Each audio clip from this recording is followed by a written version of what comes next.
Well, let's talk more about some crime that's been going on. And News 12, of course, only report. You could take a guess which stories News 12 reported on here. You could take a guess which stories News 12 reported on. The Wantor one, of course. Lakeside and Merrick. The pandemic. Oh, by the way, I was watching News 12 New Jersey yesterday. They actually they're like a regular news station, But no, here it's all about what this certain demographic wants. So let's go to what we got here. Oh, we got women reported missing after checking out a Long Island hospital. News 12 isn't reporting that either. Okay, so women reported missing after checking out of Long Island hospital. Police are asking the public for help locating a 23-year-old woman who's reported missing. So Emily Watson was reported missing by a family member at 5 a.m. on Monday, September 27th. The family member made the report after learning that Watson had checked herself out of Stony Brook University Hospital on Sunday, September 26th at 3 a.m. SCPD said Watson uses a wheelchair. She's described as 5'5" and 105 pounds with brown eyes and brown hair. Police said Watson has tattoos on her forearm of Hebrew words and mountains. She was last seen wearing a red sweatshirt, blue shirt, and green shorts. So yeah, this is breaking news here, of course. News 12 not covering that. We can refresh and see if they're going to... nope, nothing on their website about it. Nope. Ooh, what happened here at Harb's Farm? But that's a new one. But let's get to this. One seriously injured in Long Island crash involving drunk driver who ran red light. A man driving drunk who ran a red light was charged after a chain reaction crash at a Long Island intersection, leaving one person injured. It happened in the middle of the island, 12:45 a.m. Sunday, September 26th in Medford. Victor Gonzalez Lopez, age 39 of Middle Island, was driving a 2003 Mini Cooper southbound on North Ocean Avenue when the vehicle went through a red light at the intersection of Granny Road and struck a 2018 Lexus that was traveling eastbound on Granny Road. The Mini then went northbound into the turning lane of North Ocean Avenue and struck a 2020 Ford Fusion. A passenger in the Mini, Mario Ramos Romero, was rushed to Stony Brook Hospital in serious condition. Gonzalez Lopez was transported to the same hospital with minor injuries. The driver of the Lexus, Gracia Fernandez, age 62 of Medford, was transported to Long Island Community Hospital in East Patchogue with minor injuries. The driver of the Ford was not injured. Gonzalez Lopez was charged with driving while intoxicated. He will be arraigned at a later date. Yeah, he's probably not going to be waiting behind bars. He'll probably be out on the streets. Again, you know it. We'll get to the Wanto one last. Right? Because that happened on the South Shore.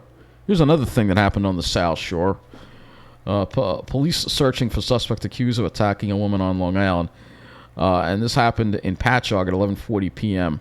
The suspect bit and pulled another woman's hair on West Main Street at this corner of South Ocean Avenue. Sounds like, a bunch of girls partying and they got drunk. Probably not a random thing. But disturbing nonetheless. We have a crash on the L.I.E. too that happened. News 12 did wind up covering this yesterday. This happened in the Pine Barrens, and I was shocked they were actually there. A 23-year-old man was charged with driving while intoxicated after authorities said he struck an SUV on the Long Island Expressway, seriously injuring two people. The crash happened at 4:10 a.m. Sunday, September 26th in Meadow. Segundo Daquilima Liuma of Corona was driving a 2017 Toyota Corolla on the westbound side east of exit 70 when he changed lanes and struck the rear of a 2007 Toyota Highlander. The Highlander then left the roadway and overturned. Police said a passenger in the Highlander was taken to a hospital with serious injuries, and the driver was also hospitalized with non-life-threatening injuries. One of the two passengers in the Corolla was airlifted to the hospital to be treated for serious injuries, and the other passenger was hospitalized with non-life-threatening injuries. Police said the 4 people injured were adults.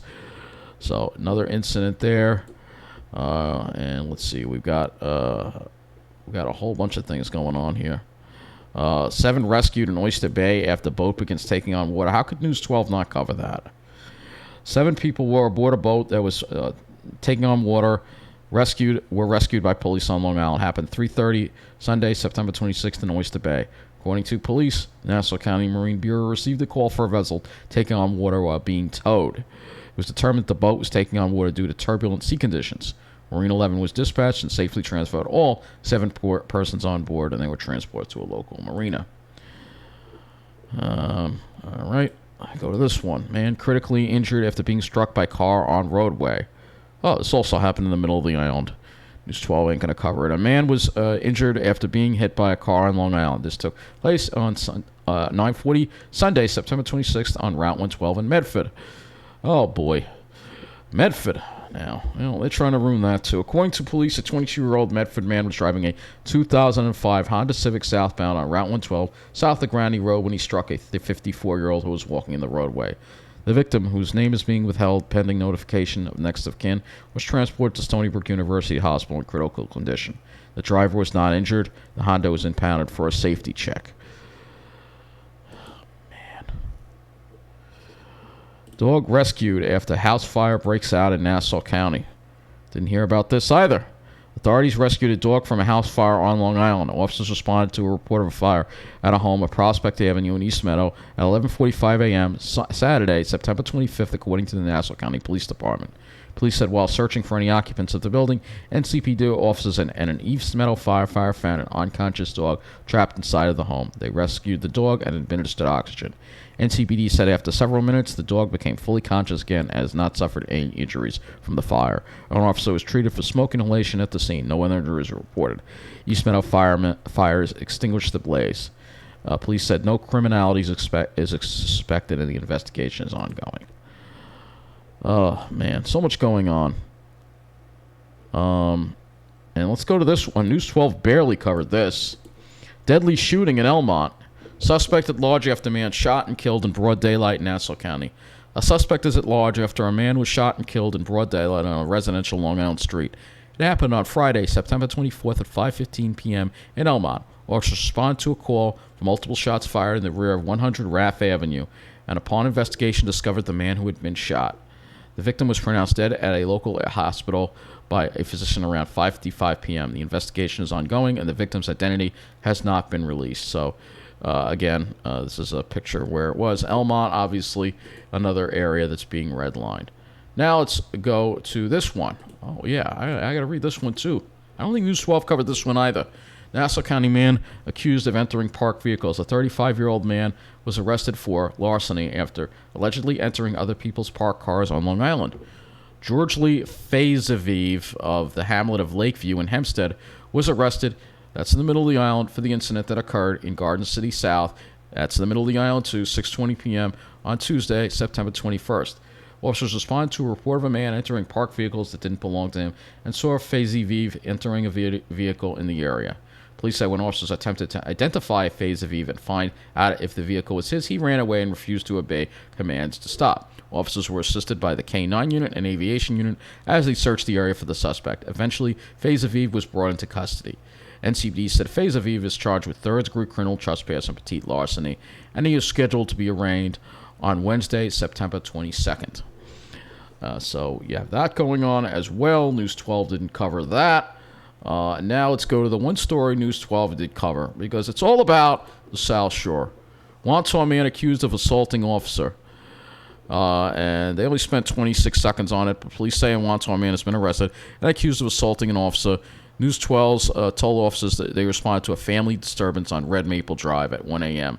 Police said when they arrived, 24-year-old Tristan Persuade was being restrained by his family. While in custody, police say he kicked an officer in the face.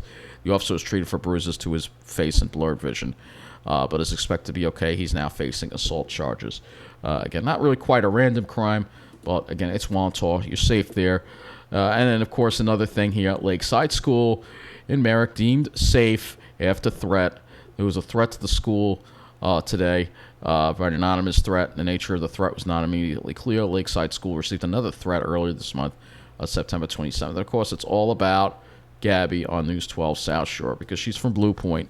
And she wasn't a white girl from Blue Point with blonde hair. She was from, let's say she was a girl with dark hair from Mineola. They wouldn't be caught talking about it. You know it. Intoxicated woman kicked officers, tried to grab Taser at Harb's Farm.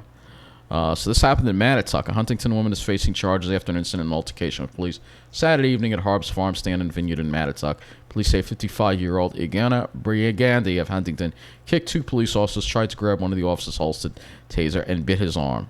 She was highly intoxicated, so another person, probably drunk, and released on an appearance ticket. So, I think that does wrap up everything, but again, nothing on... And they didn't even cover the Elmont shooting? They didn't even cover it? Let's see if we can find it here. They did cover this. They covered the Meadow. They were actually in the Pine Barrens. And they actually spent 1 minute and 46 seconds there. You can see actually standing. Actually, I'm having an issue with playing videos right now on my phone, so you're not going to be able to see the video. Whatever reason. So shooting leaves 1 dead. Let's see how much time this gets. 19 seconds. So there you go. 19 seconds, on actually 18 seconds on the shooting that took place out of an Elmont church. It was a church. They don't care about the crime in the middle. They don't care because they're there to serve a certain demographic. That's the bottom line. And you got to go live on the South Shore if you want to have a life on Long Island. And if you can't live on the South Shore, then you might as well not live on Long Island at all. That is going to be it for this video. Thanks for watching.